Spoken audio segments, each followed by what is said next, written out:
Hello, welcome to the Micro 2000 Video Technical Library. My name is Robert McFarlane and I'm the President and CEO of Micro 2000 Incorporated, and I'd like to thank you all for taking the time to familiarise yourself with our products, and we look forward to serving you further in the future.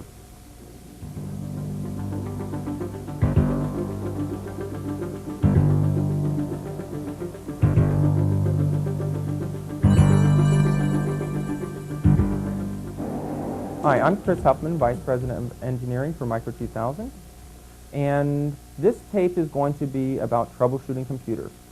We have specifically rigged some problems with this computer. I didn't actually do the rigging, so I might be as surprised as you to learn what the problems are.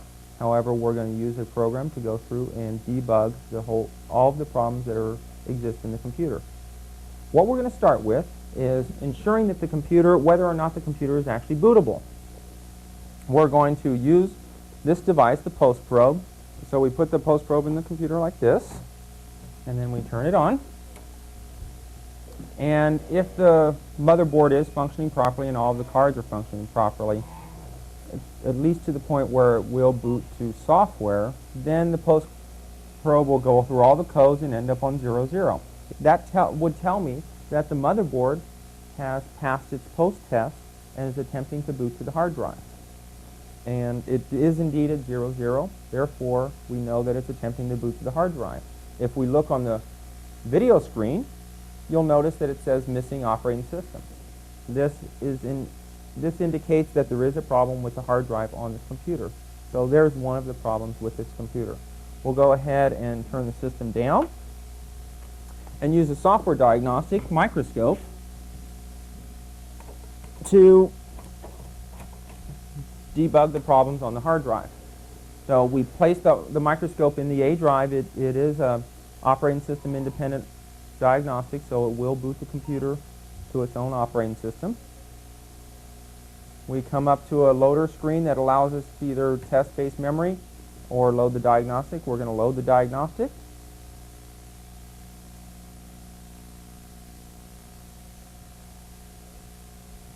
We're currently waiting for it to load. Now it's loading. At this point, we get our opening screen of our diagnostic, and you'll see that it is showing you which devices it's currently testing to determine what type of devices are indeed in the system. First thing we're going to do is determine, once we get to the opening screen, we're going to hit enter, bring down the system configuration menu. What we want to do is compare the settings first, and what we're looking for is the fixed disk drive. First of all, we notice we did detect one drive, and it's a CMOS type 47, so it's been user defined. And there is one drive in the system, so we know that the amount detected is correct. We hit escape, and we go to the system information. We press enter. The reason we're in here is we want to read the fixed disk information. If the fixed disk 0 type is an IDE. It's a Maxtor 7120 AT. The parameters is 762 cylinders, 8 heads, and 38 sectors per track. The 15 millisecond drive, and it's showing as a 118 megabyte drive. Now a Maxtor 7120 AT actually has a few more cylinders than that. So what we want to do is hit escape, and we go over to the diagnostic menu. We go down to the fixed disk test, press enter, and on the left of the screen we see a little window up here that shows us what the BIOS on the motherboard believes the drive is. In other words, this is how he's going to treat this drive. 762 cylinders, 8 heads, 38 sectors per track. If we look on the right, we actually see the native parameters from the drive, which is 837 cylinders, 8 heads, and 38 sectors per track.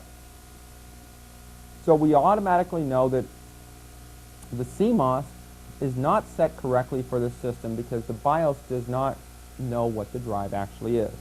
Now, it's not only important what the drive truly is, but it's also important to have the drive set up in CMOS identical to the way it is partitioned. So what we'll do is hit escape, We'll go back over to the System Configuration menu, and we go down to the Partition Tables. We press Enter, and we immediately notice that there's garbage on the screen. You notice it says non-bootable, bootable, non-bootable, non-bootable, ridiculous starting heads, ridiculous starting sectors. They're all different. Starting absolute sectors are ridiculous numbers. The only thing that's valid in here is the 55AA. Now, from experience, I know that this is a virus. However, it may simply be corruption on the boot code. So what we want to do is we'll hit Escape. We'll go over to our Utility menu. We'll go to the Fixed Disk Editor. Press Enter. Bring down our possible drives to edit. We want to edit drive 0 and press Read.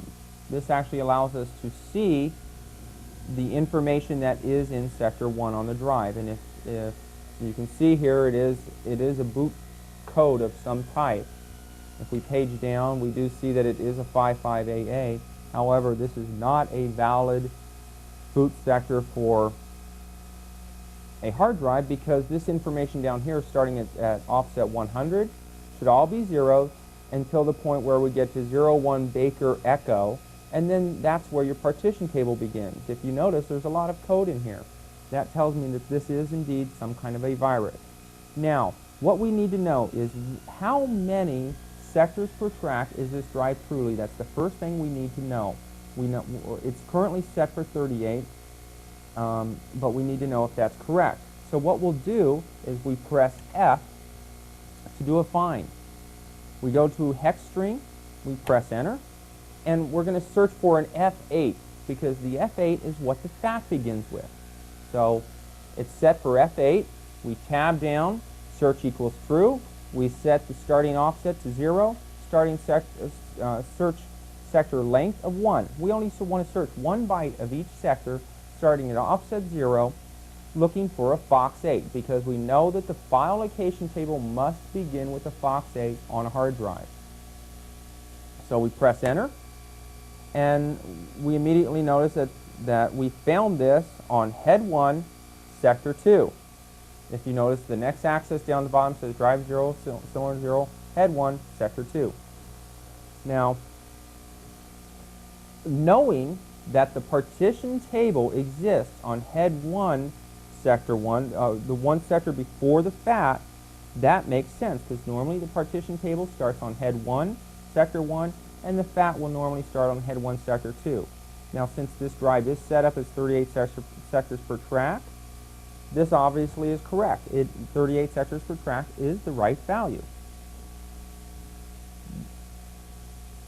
Now that we know that, we're going to hit Escape. We're going to go back over to the diagnostics, press Enter, go back down to the Fixed Disk Test, press Enter. What we want to do is test this value over here, the 837, the number of cylinders, 837, 8 heads, 38 sectors per track. So we go down to a read test, press Enter. We go to read partial, press Enter. We go to the start cylinder, and we'll say, let's say a starting cylinder of 831.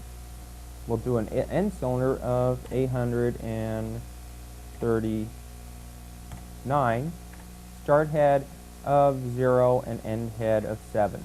But actually, let's just read one head to make it simple for ourselves. We'll just read head 0. Hit Enter.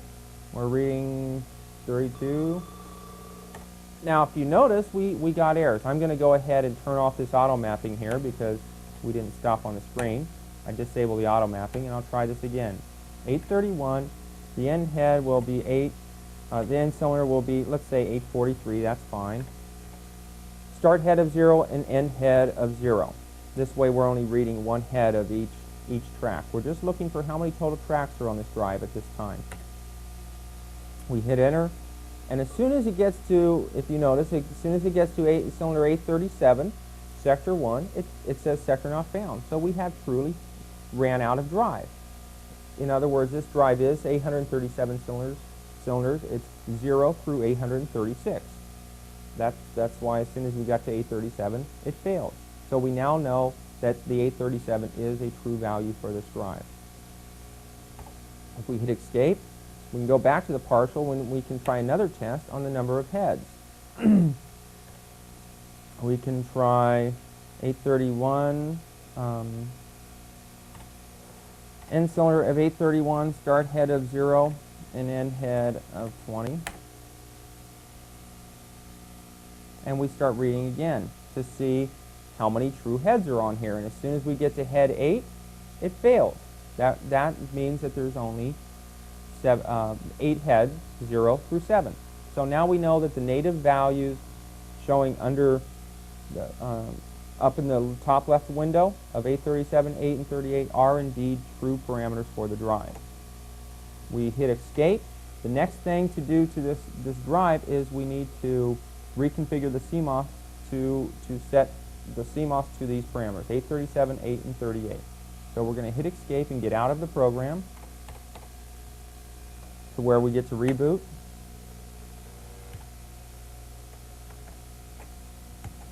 And then when we get the delete message on the screen, we'll press delete and go into our CMOS, go into the standard CMOS. In many cases, you have a user a auto detection for the hard disk, and you can simply do the auto detection. However, remember that you must ensure that the parameter, the partitioning on the drive matches what is in CMOS, or the drive will not work. It's not what the drive truly is that matters, but what it was partitioned to. So this one, we do know that it was partitioned to 38 sectors per track. Therefore, we can also feel pretty sure that the 837 and the 8 will also be valid. We will be verifying that in a moment. So now we're going to write this information. I changed the cylinder count to 837, and we're going to reboot back into the diagnostic.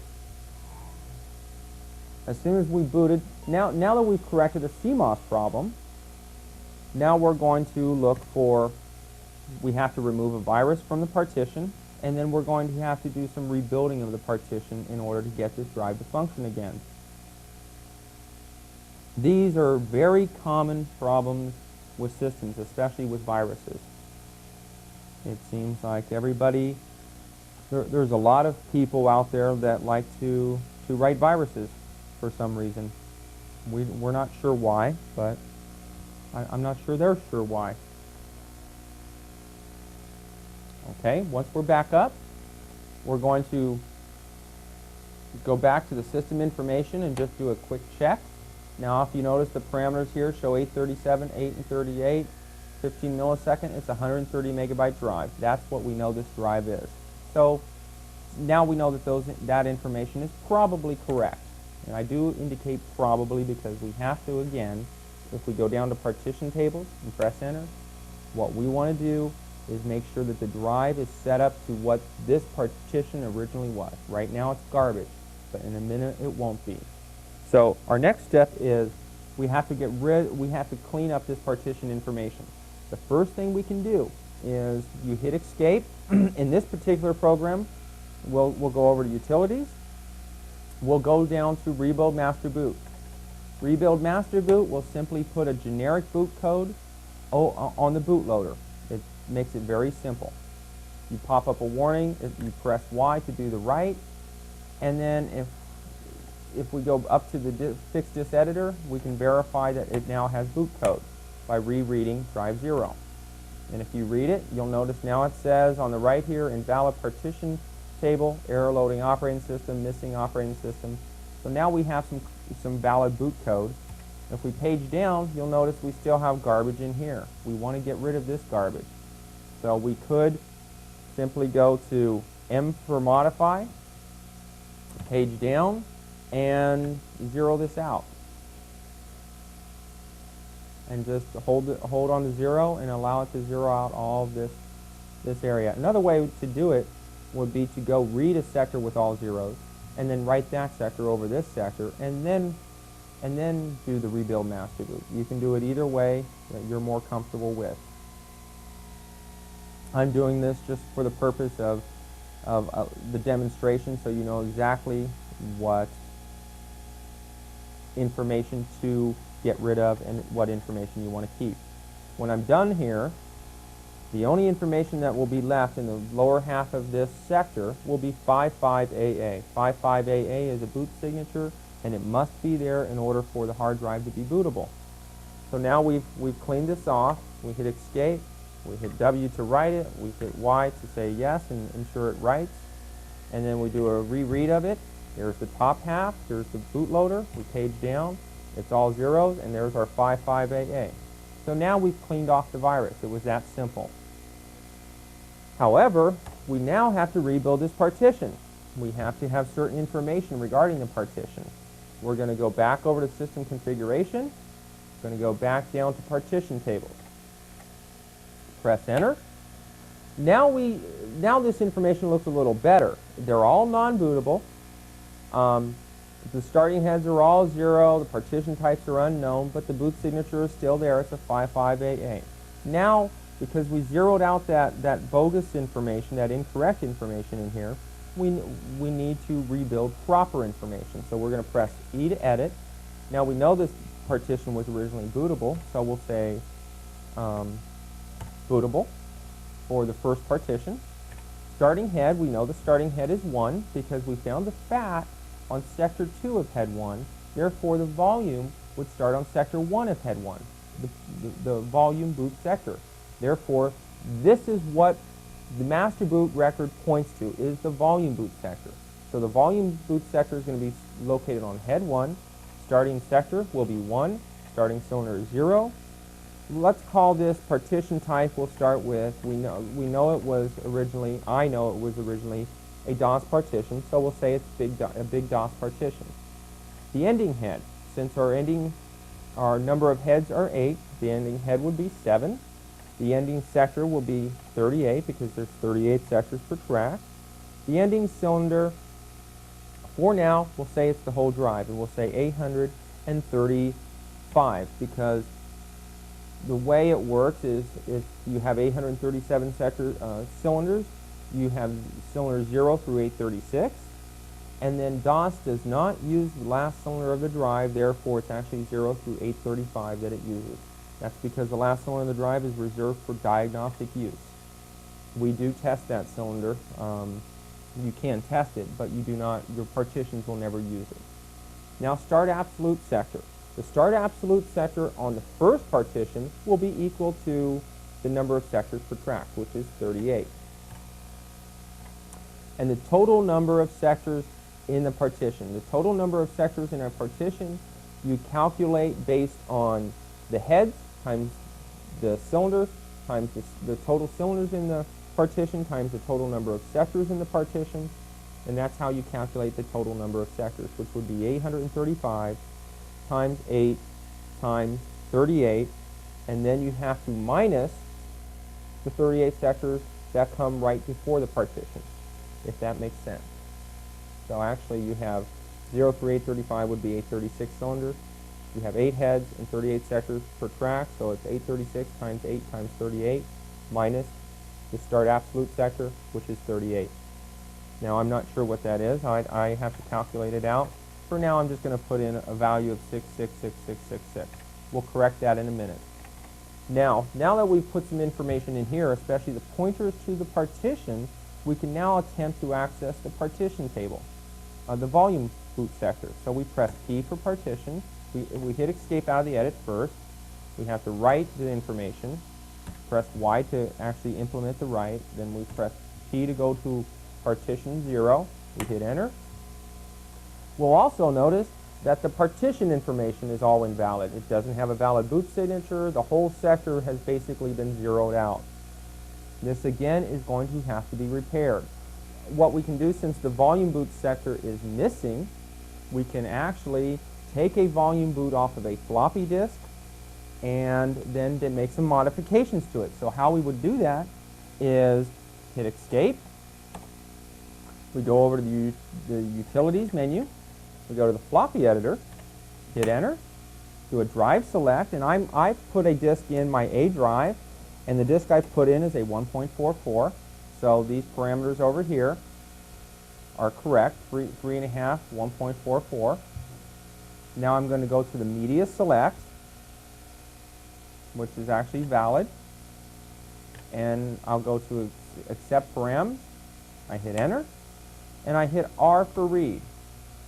This is going to read the volume boot off of this floppy disk. If you notice, it says it's IBM 3.3, and there's a lot of code in here. If I page down, you'll notice it states non-system disk or disk error, replace and strike any key when ready, disk boot failure, so on and so forth. And it does have a 5.5 AA. This is a volume boot for a floppy disk. It will work on the hard disk. We will have to make a couple of minor adjustments, but basically the volume boots, whether it be on a hard disk or on a floppy disk, are identical in many respects, except for things such as number of tracks and number of sectors. So what we've done is, since it's been read into the floppy editor, we can now go hit escape. We can select the fixed disk editor, hit enter, drive 0, hit enter, and if you notice, it'll state at the top left, current buffer is from floppy disk drive 0, cylinder 0, head 0, sector 1. In other words, it's still got the information from the floppy in the buffer. So now all we have to do is, we know that the volume boot is supposed to start on head 1, sector 1, so we're gonna set the head value to 1 by pressing H for head and typing a 1, hitting enter, and now we're set to cylinder 0, head 1, sector 1 of drive 0 on the hard disk. This is where we want to do the write. So all we have to do is press W for write, press Y, and now we can press a read to actually verify that we did indeed read that, write that to sector 1, head 1. It read fine. If we hit plus and we hit R, we notice that this is the beginning of our FAT. There's the F8 that we found before in the search, so that we know that the volume is now where it's supposed to be. Hit minus and hit read, and there's the volume. Plus and read, there's the F8. Now we're going to do one other thing. We're going to press F for find. We're going to do a search for a hex string. We're going to search for an F8, as it shows up here. Search equals true. We're going to search for starting offset of 0, starting search length of 1. And the reason we're going to do this is because we want to find the second FAT. Now you notice down here on the bottom of the screen, it says the first one was found at drive 0, cylinder 0, head 1, sector 2. Now we need to know how many sectors per FAT do we have. So what we're going to do is press F for find and do search continue. Now you notice it says drive 0, cylinder 0, head 1, sector 10. So that means that there's only sectors 2 through sectors 9 that are valid in this particular FAT.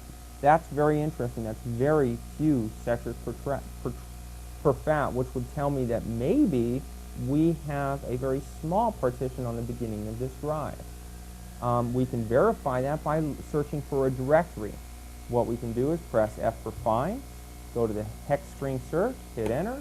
What we're looking for now is the root directory, because I do believe now that since the first FAT starts on sector 2 and ends on sector 9, because we found the second FAT at cylinder 0, head 1, sector 10, that means that there's only 8 sectors per FAT. That means that 8 sectors from now, I'm probably going to find a root directory, and I want to verify that. What I'm going to search for are 6 20s in a row, or actually let's try 5. And this is just a pattern that is always going to be found in directory structures. So not that it can't be found elsewhere, but we'll know a directory structure when we see one. We also need to go down and change the search sector length back to 512 bytes, because we want to search the entire sector. We hit enter again, and notice that we found on drive 0, cylinder 0, head 1, sector 18, we actually found that pattern. Now remember, the second FAT started on sector 10, so if it was 8 sectors per FAT, it would be sector 10 through sector 17. And again, that means right after the second FAT, we have found the pattern at 20s. When I press R to read, you'll notice that I found a root directory. You see IOSys, MS-DOS.sys, command-com, and drive space bin. So actually, we have indeed found a small directory on a small partition on this drive. So this partition, we now know that the sectors per FAT are indeed 8. This is the value we're definitely going to need to know to reset back in the partition. So let's go ahead and go reset some of the values to what they should be in the partition. We hit escape. We go back over to the system configuration menu. We go down to partition tables. Press enter. Now currently we have all of our master boot information in here for the ending head and the ending sector, ending cylinder, start absolute sector. Now here is an interesting one. The ending cylinder, that's not going to be valid, but we'll take care of this in a minute. Again, there are multiple partitions on this drive because it's just impossible to think that 7 sectors per FAT can handle a 130 meg drive. It wouldn't be enough sectors per FAT. The reason is you need 2 bytes. On large partitions, you need 2 bytes per cluster, and you only have 512 bytes in a sector, and a normal clusters on a 130 meg drive is probably going to be about 60,000 clusters. So if you did 60,000 clusters and you need 2 bytes per cluster, that means you only have 256 clusters that you can get in each sector. And if you did 256 times 7, you definitely do not have 65 pointers to 65,000 clusters or 60,000 clusters. That would probably exist in a large partition. I may have lost a lot of people there, but bear with me. I'll explain it all as we go. Now, what I'm going to do is press P for partition. I'm going to hit enter. Now, if you notice, we have the volume boot sector that we put from the floppy drive now shows up on this hard drive. The OEM name shows IBM 3.3. The bytes per sector are 512. Sectors per cluster are 1. Reserve sectors are 1. Number of copies of FAT are 2. Maximum root directory entries are 224. Total number of sectors 288. This is all information from the floppy. Now the boot code for the volume is all valid, but we have to change some of these numbers. So we're going to press E to edit. We're going to hit the right arrow key to go over to here. Bytes per sector, we know that bytes per sector on a hard drive is 512, so that's valid. Sectors per cluster. How many sectors per cluster do we have? Normally, this value on small partitions is going to be about 4 sectors per cluster. On large partitions, it can actually be as much as 64 sectors per cluster. Because we know this is a small partition, we're going to go with 4 sectors per cluster. Number of reserve sectors. Number of reserve sectors means how many sectors come before the FAT on the partition. And since the partition starts at head 1 and the FAT head 1 sector 1 and the FAT starts at head 1 sector 2, there's 1 reserve sector, so that number is valid. How many copies of the FAT? There's always 2 copies of FAT in the DOS world. DOS or Windows NT will always use two copies of the FAT. Maximum root directory entries. On a hard drive, this value is always going to be 512. Total number of sectors in the partition. This number must match this number over here on the left. We know both of them are invalid, so we're going to have to calculate the total number of sectors on this partition ourselves. We'll do that in a moment. The media descriptor byte is currently F0. We want that to be an F8. The media descriptor byte is actually what byte the FAT begins with. On floppy drives, they will begin with like an F9 or an F0 or an F David. On hard drives, the media descriptor byte will always be F8. That's why we're able to search for the F8 on the first byte of a sector to find the FATs. And we did indeed find them. Now, sectors per FAT, remember we already have determined that because the first one starts at sector 2 and ends at sector 9. That means that we have 8 sectors per FAT. So we're going to change that to an 8. Sectors per track. Now this value comes from the same, it should be equal to the same as the ending sector, which is 38. So we're going to set the sectors per track to 38, which is how many sectors per track there are. Number of heads, there's 8 heads on this drive. Number of hidden sectors. The number of hidden sectors is how many sectors come before the partition on this drive. Now the partition starts at head 1, sector 1.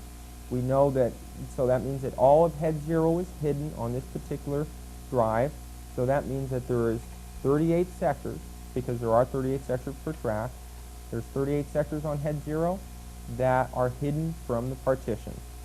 And again, the volume boot sector is 55AA, and that is valid information. So we'll start with, we'll use this as a starting point, and this will help us get a little further. We hit escape to get out of the edit mode, we hit W to write, and we hit Y, and now we've written this information to the partition. We can hit P for partition, we can hit enter to see partition 0, and it's refreshed this entire screen. So now we know that all this information is indeed valid. At this point, we have to do a couple calculations on the drive. What we're going to calculate is we're going to calculate the total number of sectors in this particular partition. Now, how can we do that? Well, one thing we can do is we can go back to the editor, hit escape, go over to utilities, go to the fixed disk editor, hit enter, drive 0, hit enter. Now, what we want to find is, we start with cylinder 0, head 0, sector 1. If we page down, we notice that there's a boot signature here, 55AA. It's always the last 2 bytes of a sector. Now, in order, we know there's a small partition on this drive, so there's got to be a larger partition. So what we can search for, we press F for find, we search for a hex string, and we're going to search for a 55AA, and we're going to search, the offset we're going to search is starting at offset 510, because again, offset starts from 0. So we're going to look at offset 510, because offset 510 and 511 will be a 55AA. Because again, if you have 512 bytes and you start at 0, that means your last byte of that sector is byte 511. So we're going to look at byte 510, and we're going to search 2. Our length is going to be 2, and we hope that the last 2 bytes are going to be a 55AA. This will tell us that it's a valid boot. Now, if there's another partition on this drive, we will find the 55AA. We need to find this in order to find the next partition on this drive. So we're going to hit enter. And you notice it's already says down here at the bottom left of the screen, it says search string found, and it was found on sector 1. So we hit find, we hit continue, and now you notice we found it on sector 15. So there's actually a copy of this boot sector, that's what this is in this instance, on sector 15. So we're going to hit find, hit continue, and we found it on head 1, sector 1. Head 1, sector 1 is the partition. If we hit R for read, we see our IBM 3.3, we page down, we see the 55AA, the IBM BIO, disk boot failure messages, the non-system disk messages, so we know this is the volume. We're going to hit find, continue. Now it's going to take a moment because it's actually going to go out and hopefully find the next partition on this drive, providing they do have valid boot sectors, a valid boot sector or valid partition boot, and this will just continue to search through the drive, hope until it finds that string of 55AA in the last 2 bytes of a sector. When the search is done, you'll notice it says search string found. The next access is drive 0, cylinder 33, head 6, sector 15. So we did find a partition on, and we want to write these numbers down. So we have the next partition starts on cylinder 33, head 6, sector 15. Sector 15 is kind of an interesting place to start a partition. Very interesting place. I would have to feel that that's not valid, but let's go ahead and look at it and see. So we hit R for read, and if we notice on cylinder 33, head 6, sector 15, there's actually a boot code. It says invalid partition table, error load in operating system, missing operating system. we page down, we do see a 55AA. That's very interesting. We're going to go ahead and search and see if there's a volume, because if this was real, then there would be a volume boot somewhere. So we're going to continue and go again and see if we find a volume boot somewhere. Otherwise, this could simply be a backup of a partition or something of that nature. It could actually be a part of a program even. So what it's doing at this point is it's searching the drive for the 55AA, and it will continue searching until it finds the proper string. We're looking for the last 2 bytes of 55AA. Now, if you notice, the next one we found was at drive 0, cylinder 68, head 0, sector 1. Now, this one sounds more valid than the previous one of cylinder 33, head 6, sector 15. The reason is the main partition or master partition of each partition must be on sector 1 and almost always is on head 0. Again, with the volume being on head 1. So let's read this one and see if he's valid. Now, if you notice, we're now reading cylinder 68, head 0, sector 1. There appears to be no information here, but if we page down, you'll notice that you see a 55AA, and remember how I said earlier that at 01 Baker, starting at 01 Baker Echo is where partition information starts. This 00 here indicates it's non-bootable. If it was an 80, it would be bootable. Starting head of 1, starting sector of a 1, this is the starting cylinder number, and it continues on through all this information in hex. So actually, we have found the second valid partition on this drive. And the second valid partition, we want to write this down. It starts at cylinder 68, head 0, sector 1. Now, if I am correct with this, we'll find a partition probably on cylinder 68, head 1, sector 1. So let's go ahead and do a find and continue. And voila. At cylinder 68, head 1, sector 1, we did indeed find another 55AA. So we're going to read that. And if you notice here, here's a volume boot that states MS-DOS 5.0, no name FAT16. We page down, we see the non-system disk or disk error, the replace and press any key when ready. We see the 55AA, and we have indeed found the second partition on this drive. Further validation of this would be pressing the plus key to go to sector 2, hitting R for read, and you would see the beginning of the FAT, which again, like I said before, always must start with an F8.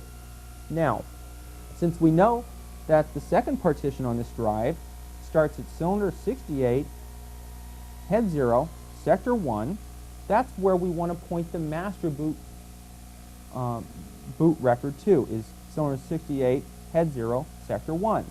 What we need to do now is find out how many sectors per FAT. And remember how we do that? We press F for find, we go to an hex string, and we're going to search, instead for a 55AA, we're going to search for an F8.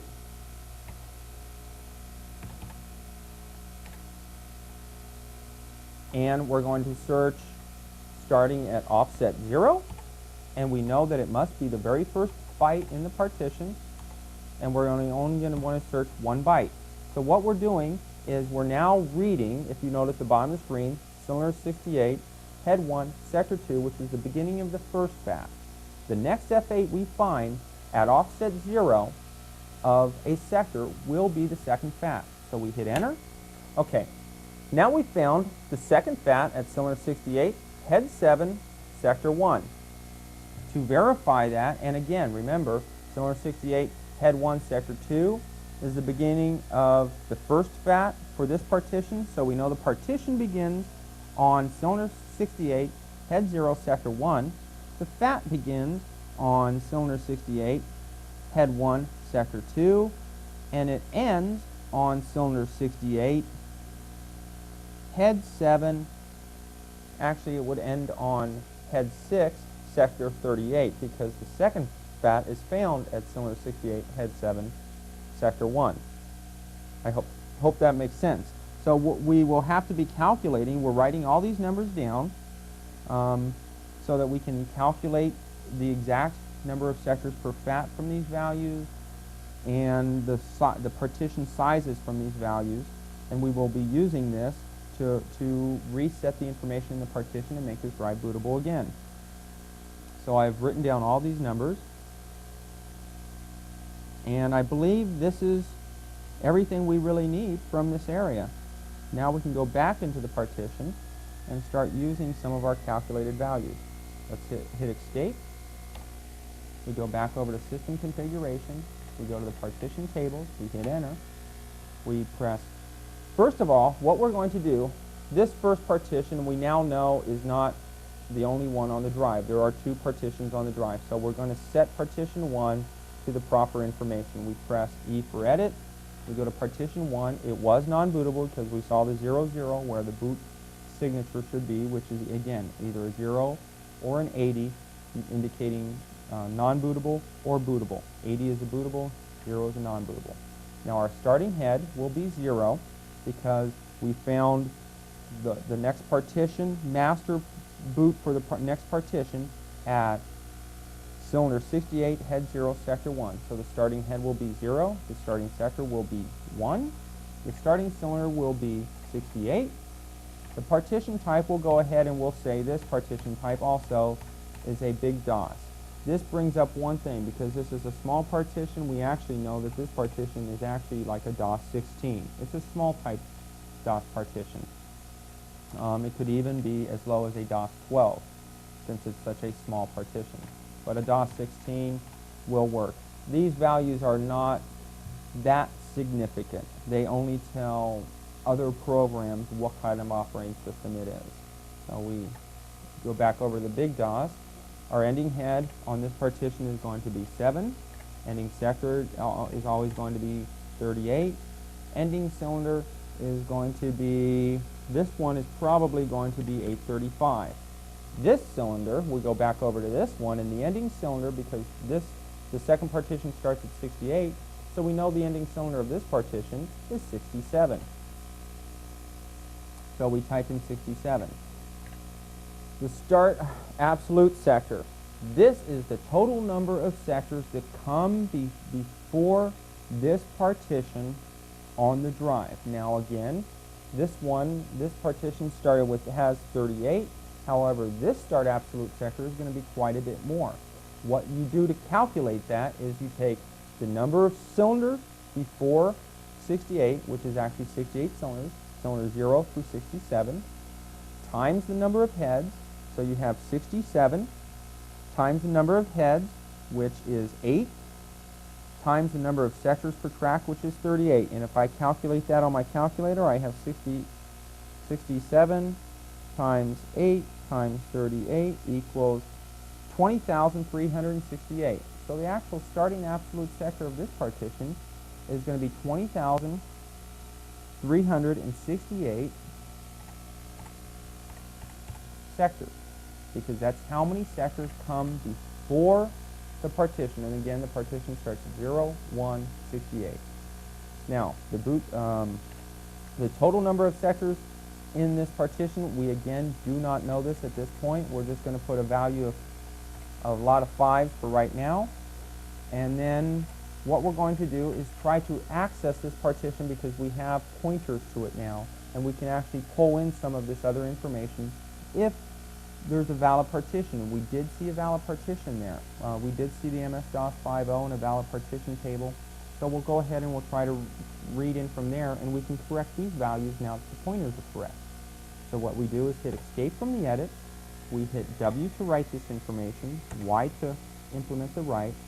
And now what we're going to do is hit P for partition, and we're going to select partition 1 instead of partition 0. We hit enter. And if you notice, we found on partition 1, we found it's non-bootable. Starting head is a 1. Starting sector is a 1. Starting cylinder is actually states it's 34. This is interesting. Partition type is big DOS. Ending head is 15. Ending sector is 38. Ending cylinder is 416. Start absolute sector is 38. Number of sectors is 232, 826. And if you notice over here, there's all garbage. Why is it garbage? Well, the one thing that is incorrect here that I noticed is that this says that it starts on cylinder 34. However, we actually found the partition on cylinder 68. Another thing that sounds incorrect about this is that the number of heads shows 15 and our number of heads is set to 8. This would tell me that the initial partitions on this drive were actually using 15 heads, and here's the ending cylinder of this partition, 416, which would actually be 417, 418 cylinders. So the parameters they were using when they first set up this drive in CMOS were 418, 38 sectors per track, and 16 heads instead of 15. Sorry, ending head is 15, so that would mean 16 heads. They did not use the actual valid parameters for the actual parameters that the drive is. They used translation parameters. And since we have found a valid partition, we can believe this information in here and use this to reset up the drive for all of the partitions. And this will actually allow all of our cylinder values to come out correctly. So I'm going to write these down. It's 16 heads, 38 sectors per track, and 418 cylinders. So we're going to go ahead and hit escape. We're going to go ahead and go to reboot, and we're going to reset CMOS one more time to these parameters. Hopefully the screen picks up this okay. And we're going to go to user define. We're going to set this to 418 cylinders. We're going to set the heads to 16. What they have done is basically doubled the heads and have the cylinders for this drive. It was not necessary to do that because it's not over 1024, but you never know what to expect when you're running into a system. And again, about 90% of the drive problems we ever see are some kind of partitioning problem. These are extremely serious problems, much beyond what you would normally encounter. So I have the information written in there. I'm going to hit escape. I'm going to go to right, CMOS and exit, press Y, and I'm going to reboot the system. Go back in, and now the drive is now set up to 418 cylinders, 16 heads, and 38 sectors per track.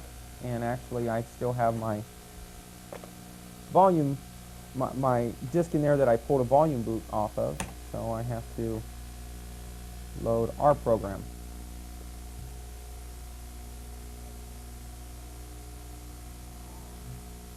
And the computer's rebooting again. Come up to our main screen of the loading. Shows you the load addresses as we're loading. The advantage of this is if this program ever fails, it will tell you exactly where it did fail. And then we also show any of the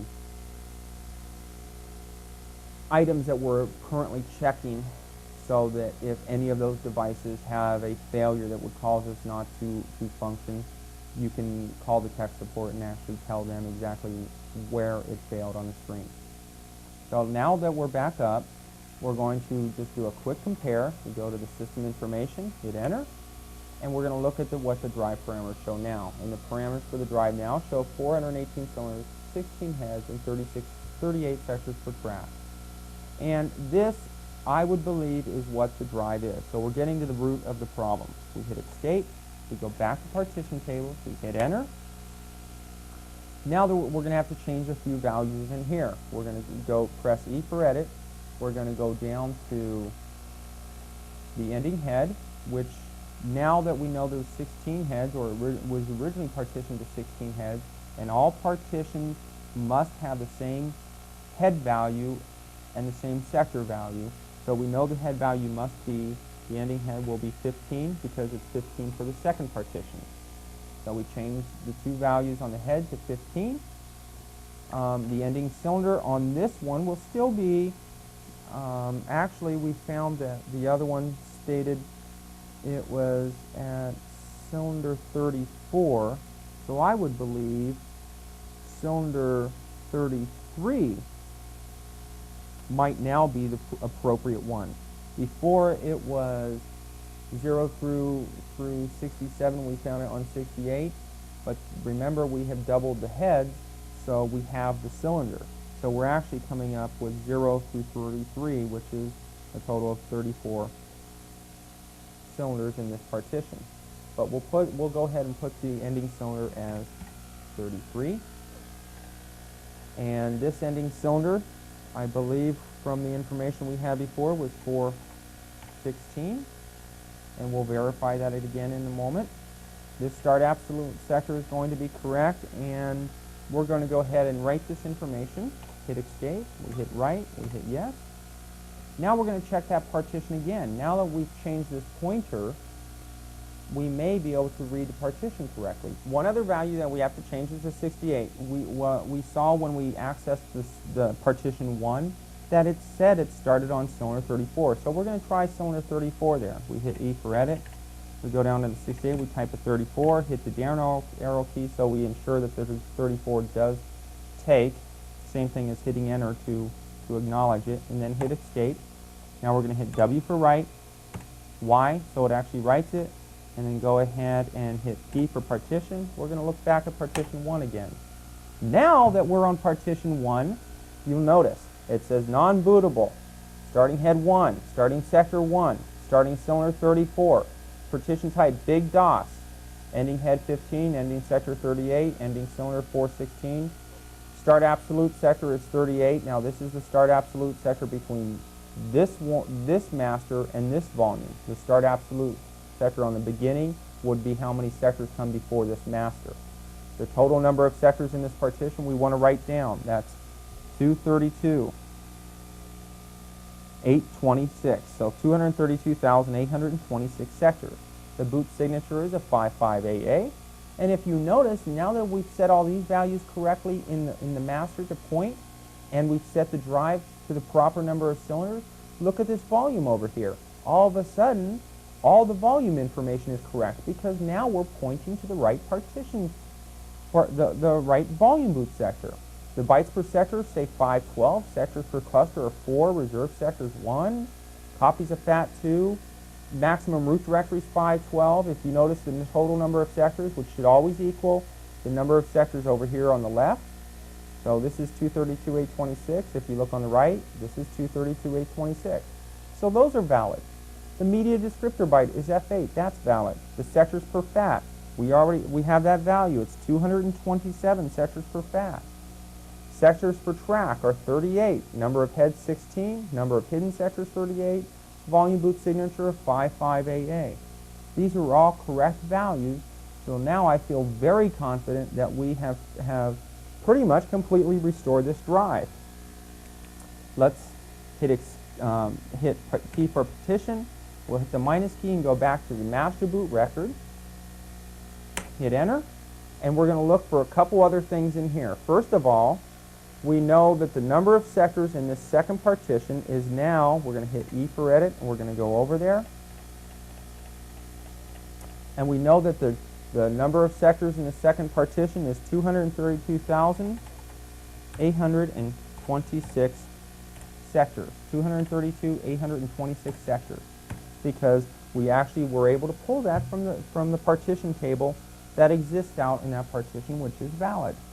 We also know that all these values are correct. The cylinders of 34, the heads of 15. This is what this drive was originally partitioned to.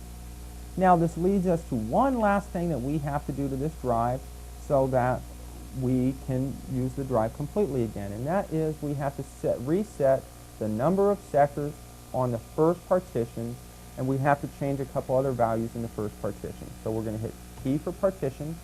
First we'll get out of the edit mode.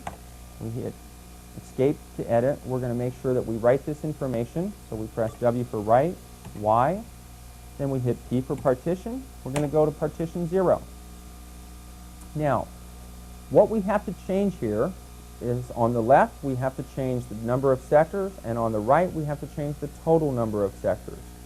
Also on the right, we still have the heads set to 8, so we're going to have to change the heads to a different value, and I believe that's all that we need to do, and then this will be totally correct also. So we hit E for edit, we go arrow over to the volume, and we arrow down to the number of heads, and we change that to 16, We can verify everything else just to be sure. Volume boot is 55AA, number of hidden sectors 38, head 16, sectors per track is 38, sectors per fat we know was 8 because we found them. F8 is the proper media descriptor. So the last thing I believe, and all the information above I also believe to be correct, especially the sectors per cluster, because again, the sectors per cluster of the second partition was only 4, therefore we would know that the sectors per cluster on this one is probably 4 also, especially since it's smaller than the second partition. So the last value we need to calculate is the total number of sectors in a partition. The way you calculate the total number of sectors in a partition, and I'm going to do this on paper, is you take the total number of cylinders in the partition, and again, the cylinder ends at cylinder 33, so that means there's 34 cylinders in this partition. That's 0 through 33. So there's 34 cylinders, times the number of heads, which is 16, times the number of sectors per track, which is 38, and then you minus the number of hidden sectors. In other words, the number of sectors that come before the partition, the volume boot sector in the partition. So you do cylinders, total number of cylinders in the partition times total number of heads in the partition times total number of sectors per track minus your start absolute sector here, or actually it's better to say the number of hidden sectors, because you want to minus the number of sectors that lie between the master boot record for that partition and the volume boot record for that partition, and you do include the master. Now normally the number of sectors that you're going to minus is all pretty much 99% of the time it will equal the number of sectors per track. So here I'm going to go ahead and do my calculation for this particular drive. It's 34 times 16 times 38